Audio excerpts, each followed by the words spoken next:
ఈరోజు మా జీడిమెట్ల గ్రామంలో వచ్చిన ఈ యొక్క గెజిట్ చూడండి.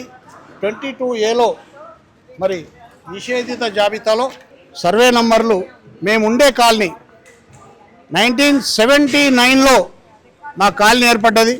అప్పటి గ్రామ పంచాయతీ మరి వారికి పర్మిషన్ ఇచ్చి రూపాయి కూడబెట్టుకొని నెల ఇన్స్టాల్మెంట్లు కట్టి హెచ్ఏఎల్ ఎంప్లాయీస్ అందరూ కూడా ఇక్కడ కొనుక్కోవడం జరిగింది. వారి నుండి మరి మేము రెండో రిజిస్ట్రేషన్ మేము చేసుకున్నాం.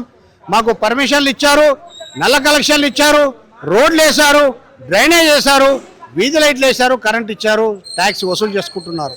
మరి ఇన్ని రకాల ప్రభుత్వ పథకాలు ఇన్ని నిధులు కేటాయించి మరి ప్రజలని ఈరోజు వారం వరకు కూడా రిజిస్ట్రేషన్లు అయినాయి, పర్మిషన్లు వచ్చినాయి.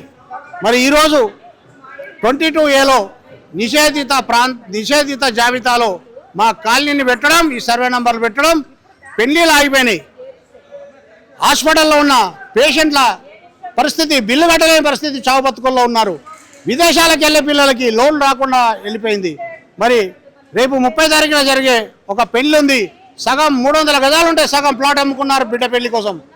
వారు నిన్న రిజిస్ట్రేషన్కి వెళ్తే రిజిస్ట్రేషన్ నిషేధిత జాబితాలో ఉంది, 22A ఉంది అని చెప్పి అక్కడ సబ్ రిజిస్ట్రార్ గారు చెప్పడంతో వాళ్ళు వెనుదిరుగుతుంటే మెట్ల దగ్గరే ఈ యొక్క కాంగ్రెస్ బ్రోకర్లు అక్కడ గజానికి 6,000 ఇస్తావా, 10,000 ఇస్తావా, నిషేధిత జాబితా నుండి తీపిస్తాం, సబ్ రిజిస్ట్రార్తో రిజిస్ట్రేషన్ చేపిస్తామని అక్కడ కలెక్షన్ బాయ్స్ని పెట్టిర్రు, కాంగ్రెస్ బ్రోకర్లను పెట్టిర్రు.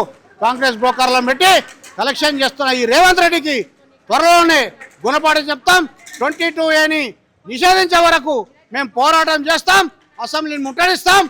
ప్రభుత్వం మెడల్ని వంచి ఈ 22A నిషేధ జాబితా నుండి తొలగించే వరకు పోరాటం చేస్తామని తెలియజేస్తూ మా స్థానిక ఎమ్మెల్యే కేపీ వివేకానంద గారికి, ఈ ప్రాంత ఎమ్మెల్సీ షంబీపూర్ రాజన్న గారికి, మరి మాజీ మంత్రులు హరీష్ అన్న గారికి ఈ సమావేశం ఏర్పాటు చేసినందుకు ఈ ప్రాంత ప్రజలందరూ కూడా వారికి కృతజ్ఞతలు తెలియజేస్తున్నాం.